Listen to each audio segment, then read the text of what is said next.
Se você é fã do PlayStation 2, sabe que esse console foi uma verdadeira lenda, com uma biblioteca gigantesca de jogos que marcaram a vida de muita gente. Mas infelizmente, nem todos os jogos bons do PS2 receberam a atenção que mereciam. E nesse vídeo eu quero te mostrar alguns jogos desconhecidos e esquecidos desse console incrível e que provavelmente, meu amigo, você nunca ouviu falar. Aqui tem jogos que passaram batido, títulos que foram injustiçados e até aquele game que ninguém lembrava mais, mas que ainda vale muito a pena jogar. Então se você é fã do PS2, daqueles raiz mesmo, já se inscreve aqui no canal porque eu sempre tô trazendo vídeos sobre os jogos desse console clássico. Então quanto demais faça sua inscrição pra gente manter sempre o PS2 vivo e memorável. E sem mais enrolação, bora começar! E o primeiro jogo que vamos conhecer aqui é o El Tigre, The Adventures of Manny Rivera. Esse game é baseado em um desenho animado da Nickelodeon do mesmo nome. E no game a gente tá no controle de Manny Rivera, um jovem que pode se transformar em um super-herói se transformando em um tigre. E basicamente isso é tudo que a gente tem sobre a história desse jogo, porque o jogo mesmo não tem uma história por trás. Então vamos direto pro gameplay. El Tigre é um jogo de plataforma em rolagem lateral daqueles bem simples, onde o objetivo é basicamente juntar uma quantidade de moedas. Então a gente só avança, coleta moedas e faz o possível para não morrer. Agora, o jogo tem uma pegada bem legal porque tem que ter estratégia para passar pelos desafios. Tem partes bem simples, mas também tem umas que, meus amigos, eu morri muitas e muitas vezes. Porque no caminho tem alguns inimigos que a gente pode lutar, e a maioria deles, se a gente encostar, a gente morre. Principalmente os pássaros dos infernos, cara, que bicho ruim. Pense nos pássaros irritantes. Eles me fizeram morrer várias vezes durante esse gameplay aí. Mas de modo bem geral, El Tigre não é um jogo tão complexo, tem até controles bem simples. E o problema mesmo é que ele não tem uma variedade no gameplay, o que de certa forma deixa ele repetitivo. Porém, a parte boa é que ele é um jogo super curto. Acredito que em menos de 2, 3 horas dá pra finalizar. Isso se você não morrer várias vezes, como foi o meu caso. Então essa repetitividade não chega a ser tão exagerada pra deixar o jogo chato, até porque as partes desafiadoras deixam o jogo bem interessante. Por fim, El Tigre é um jogo legal e bem divertido, principalmente para quem quer um joguinho curto só para relaxar ou se estressar. Partindo para o próximo jogo, vamos falar do Test Drive Unlimited, que foi recomendação do Alexin e do Bruno Souza, tamo junto. Test Drive Unlimited é um jogo de corrida de mundo aberto, meus amigos. E o que torna esse jogo interessante é o nível de liberdade que temos, tanto de só sair curtindo as paisagens havaianas, quanto de encontrando competições que ficam espalhadas pelo mapa. Aliás, falando em paisagem, só uma observação aqui. De visuais, cara, é um jogo bem bonito. Os carros são bem detalhados, a cidade é bem feita e bonita, então os gráficos no geral são simples, mas bem bonitos e bem feitos, particularmente eu gostei. Mas enfim, o game conta com 125 veículos licenciados que incluem uma variedade de carros e motos de marcas famosas, como Ferrari, Lamborghini, Ford, Ducati, McLaren e muitos outros, sem falar dos modelos que vão desde carros clássicos a carros super esportivos de luxo. Tem muita coisa nesse jogo, cara. Mas o grande destaque diferencial desse game tá no seu mundo aberto. Enquanto muitos jogos na época se limitavam a circuitos e competições fechadas, aqui você tem a liberdade de ir e vir como quiser, seja participando ou não das corridas. É algo que sem dúvidas deixa o jogo mais imersivo. Acredito que muita gente deixou passar esse jogaço, então se não conhecia e curte o gênero, meu amigo, já anota o nome dele aí porque esse jogo sem dúvidas merece a sua atenção. O meu parceiro Francisco Bastos recomendou o game YS3, Wonders from YS. Perdão se falei o nome desse jogo errado, cara, me perdoe por favor. Mas aqui temos um RPG de ação daqueles clássicos. Infelizmente, para quem curte história, ele foi lançado apenas no Japão. E também não encontrei ele com alguma tradução feita por fã, mas enfim. O YS3 foi lançado originalmente lá em 1989. E com o passar dos anos, ele foi sendo lançado para outras plataformas e ganhando remakes, e essa versão do PS2 foi lançada em 2005. Aqui a gente tá no controle de Adol Christian, que é o herói da série. E na história, basicamente ele viaja para encontrar o seu amigo Dodge e acaba se envolvendo em uma trama que envolve monstros, magias e uma misteriosa cidade chamada Felgana. O enredo é simples, mas é direto, o que é um dos charmes da série YS, que ao invés de diálogos gigantescos e enredos complexos, o YS3 se foca mais na ação e no progresso da aventura. Então o ponto alto do game é o gameplay e a jogabilidade, porque ele é um RPG de ação em tempo real com um combate rápido e fluido. Cada masmorra que a gente entra tá lotada de inimigos e chefões complicados pra gente lutar. A mecânica de subir de nível e melhorar seus equipamentos também traz aquela sensação clássica de progressão que é essencial em jogos do gênero. Agora, um ponto que pode ser negativo para algumas pessoas sobre esse jogo é a curta duração, que dura em torno de 4 a 5 horas no máximo, o que é bom para quem curte o gênero e não tem tanto tempo para jogar, mas para aquela galera hardcore que curte um RPG de 200 horas pode ser bem frustrante. E lembra que eu falei que essa versão de PS2 foi lançada em 2005? Então, o engraçado é que em 2005 ele também ganhou um remake chamado YS The Old Team Felghana, e de lá pra cá ele foi lançado para diversas plataformas. Eu trouxe essa informação porque, sei lá, você pode querer jogar a versão mais atual do game, e também essa versão em alguns consoles contam com legendas em inglês, o que já facilita o entendimento do enredo. Então se você curte RPG mais direto ao ponto, sem aquela enrolação e mais ação, cara, acredito que o YS3 pode te surpreender.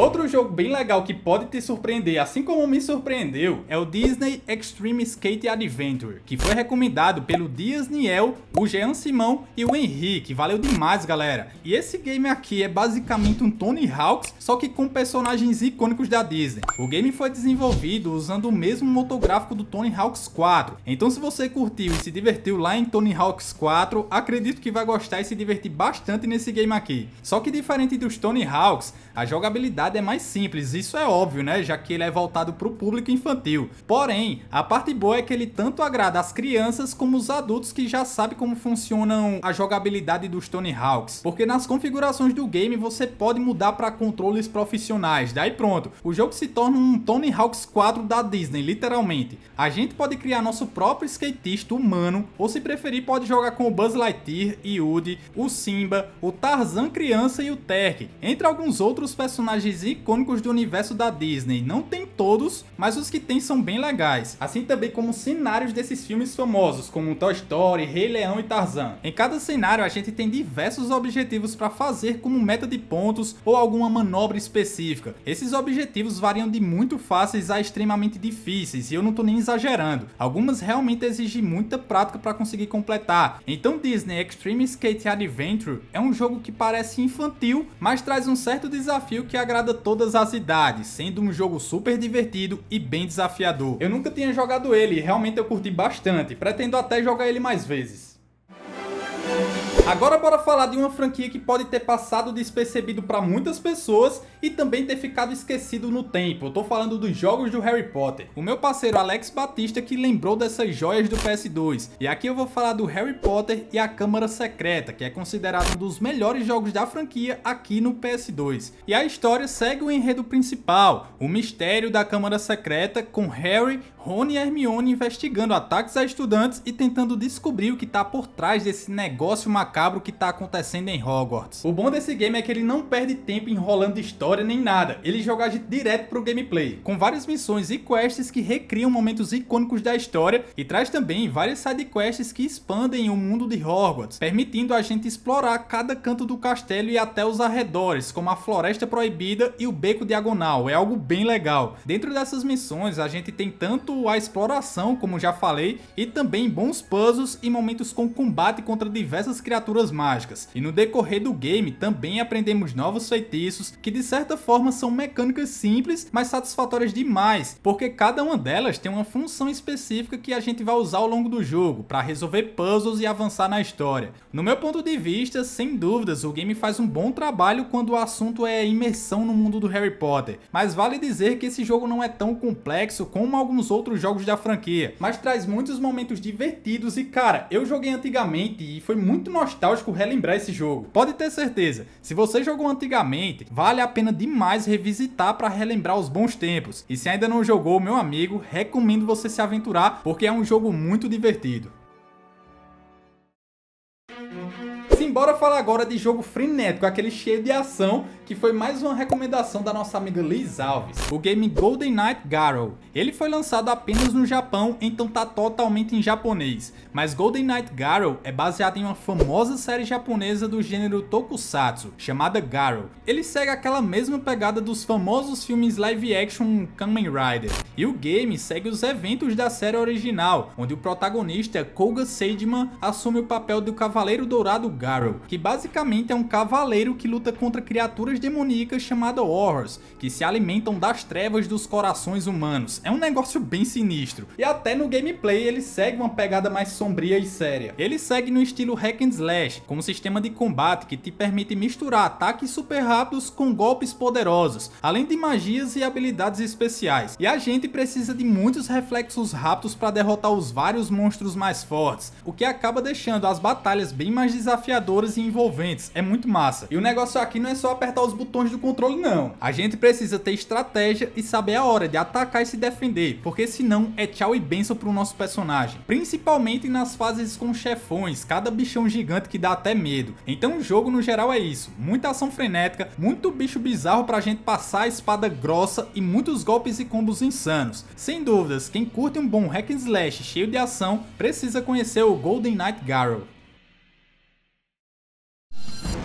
Todo mundo sabe que o PS2 teve muitos e muitos jogos baseados em filmes, e com os filmes do Exterminador do Futuro não foi diferente, e o game que trago pra vocês é o Terminator 3 The Redemption, que foi recomendado pelo canal do Cores e o Guilherme Goleiro, valeu demais. Esse jogo não segue o enredo do filme Exterminador do Futuro 3 A Rebelião das Máquinas, que foi lançado em 2003, mas tem outro jogo baseado nesse filme também pro PS2, em outro vídeo quem sabe eu fale dele, mas enfim, The Redemption se passa durante e após o terceiro filme. E aqui a gente assume o papel do clássico T-800 interpretado pelo icônico Arnold Schwarzenegger. E nossa missão aqui é bem simples, proteger John Connor da T-X, que é aquela mulher androide do capeta que aparece no filme lá, que é a exterminadora mais avançada já criada pela Skynet. Mas partindo pra ação, The Redemption mistura vários estilos, tem fases de combate corpo a corpo, tiroteios intensos andando a pé e sequências frenéticas em veículos onde a gente só atira em um monte de inimigos e explode coisas, desde carros e motos a robôs gigantes da Skynet. E infelizmente as partes que a gente joga nos veículos são um pouco estranhas, porque se tiver por exemplo 5 inimigos na tela, a mira fica doida e você tenta mirar em alguém, mas ela fica trocando de um pro outro, é uma bagunça. Então pra mim isso foi algo muito estranho, não é ruim, mas parece que o sistema desatualizado do T-800 fica bugado, tá ligado? Entrou vírus. Mas sem dúvidas a ação nesse jogo é constante, a todo momento a gente tá explodindo coisa, atirando em alguém, é uma loucura. Porém, toda fase segue a mesma ideia e não tem variação alguma. É combate andando, tiroteio em cima de veículo ou qualquer outra coisa que carregue a gente e um chefão pra gente descer bala. Isso sem dúvidas acaba deixando o jogo repetitivo, mas a parte boa é que quando ele tá começando a ficar chato ele vai e acaba, porque ele é um jogo bem curtinho. Então o Exterminador do Futuro 3, A Redenção, na minha opinião, não é um jogo tão bom assim, mas é um jogo legal e com muita ação. Mas seguindo com o próximo jogo desconhecido da lista, vamos falar agora do Azur and Asma, que é outro jogo baseado em filme, e que foi recomendação do Fábio Santos, tamo junto demais. Esse jogo é baseado em um filme de animação francês de conto de fadas e fantasia de mesmo nome, e a história gira em torno de dois irmãos adotivos, Azur, o garoto loiro, e Asma, o garoto moreno que é árabe. Os dois foram criados juntos pela mãe de Asma, que encheu a cabeça deles de histórias sobre uma tal de fada dos jeans, que tá aprisionada esperando que alguém vá resgatar ela. O tempo passa e muitas coisas acontecem, os dois irmãos se separam, seguem vidas diferentes e depois de anos os dois vão atrás dessa fada, só que agora como rivais, devido à vida que cada um seguiu. Basicamente o jogo segue o enredo do filme e se passa nessa aventura de quem vai conseguir encontrar essa bendita fada primeiro. Indo pro gameplay, ele é enrolagem lateral e não é tão complexo. Basicamente é avançar e passar pelos diversos desafios pelo caminho, tanto de puzzles como plataformas e alguns inimigos, tanto humanos quanto animais. Porém o sistema de combate não é tão elaborado. Na verdade é super simples. Chegou, deu umas facadinhas lá no inimigo, pronto, matou. Porque o foco mesmo tá nos vários desafios de plataformas. O jogo coloca a gente no controle dos dois personagens em diferentes momentos da história. E cara, mesmo que seja um jogo aparentemente simples, tanto de jogabilidade quanto visualmente falando. Tem momentos que a estética é muito boa, cara. É algo simples e bonito ao mesmo tempo. Ele tem um estilo artístico muito bom. Por fim, esse jogo é simples, diferente, mas é bem legal, e acredito que é uma experiência bem interessante, principalmente para quem curte explorar e conhecer jogos com culturas diferentes e uma gameplay fora dos padrões de jogos que o PS2 costumava ter.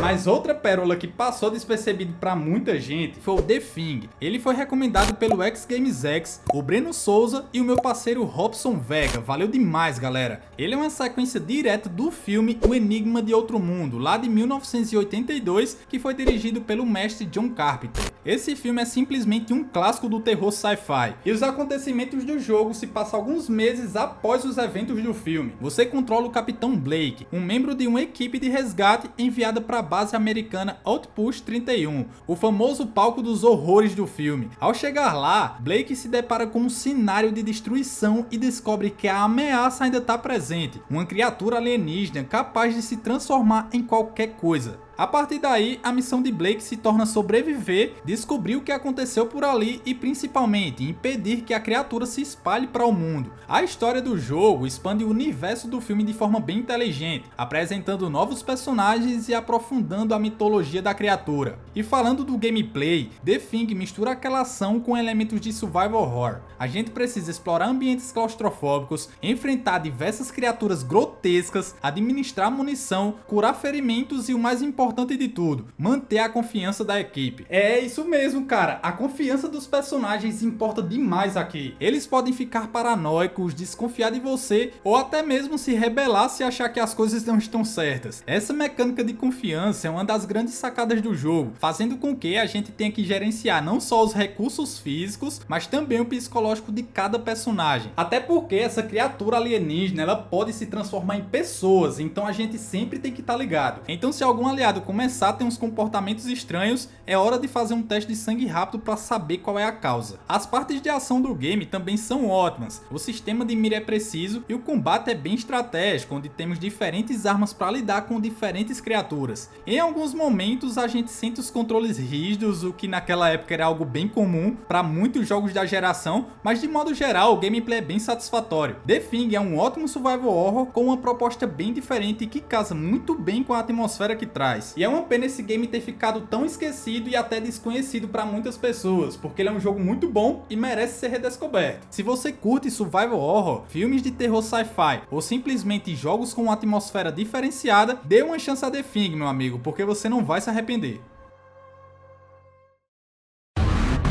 A famosa franquia Ghost Recon não é desconhecida, disso todo mundo sabe, mas os bons jogos de PS2 foram esquecidos com o passar dos anos, e o meu parceiro Macalister mandou o game Ghost Recon 2, lá de 2004. E antes da gente começar a falar do game, só um adendo super importante. O Ghost Recon 2 de PS2 é diferente do que foi lançado para o Xbox clássico. O de PS2 se passa em 2007, enquanto o de Xbox se passa em outro conflito lá em 2011. Então eles têm essas diferenças, tanto na história e até em mecânicas. Mas enfim, Ghost Recon 2 é um shooter tático em terceira pessoa, e ele se passa em 2007, um ano antes dos eventos do primeiro Ghost Recon, onde está acontecendo um conflito entre a Coreia do Norte e os Estados Unidos.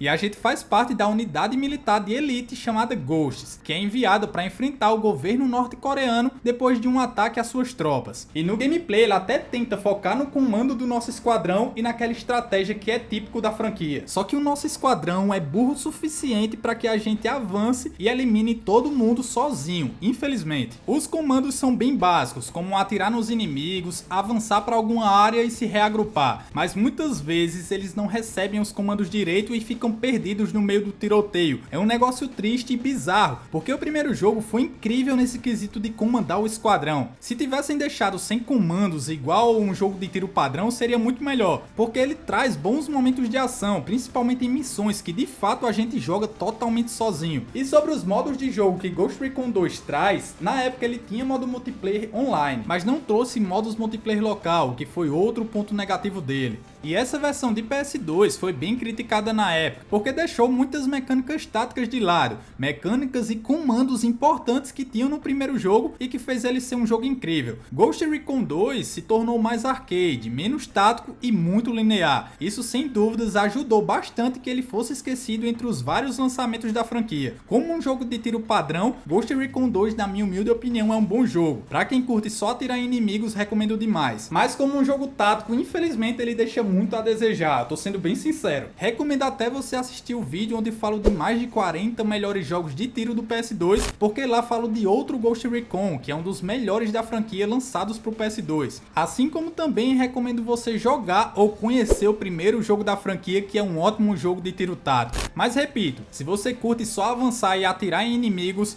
Ghost Recon 2 é um bom jogo para isso. O próximo jogo desconhecido do PS2, sabe onde você vai encontrar? Nessa playlist aqui, onde eu falo sobre outros jogos desconhecidos do PS2. Então clica aqui e vai lá maratonar, porque cara, tem muito jogo massa que provavelmente você nunca conheceu. Clica aqui, vai! E por favor, não esquece de comentar aí embaixo a sua opinião sobre esses jogos que eu falei nesse vídeo. Conto demais com o seu like e a sua inscrição e até o próximo vídeo.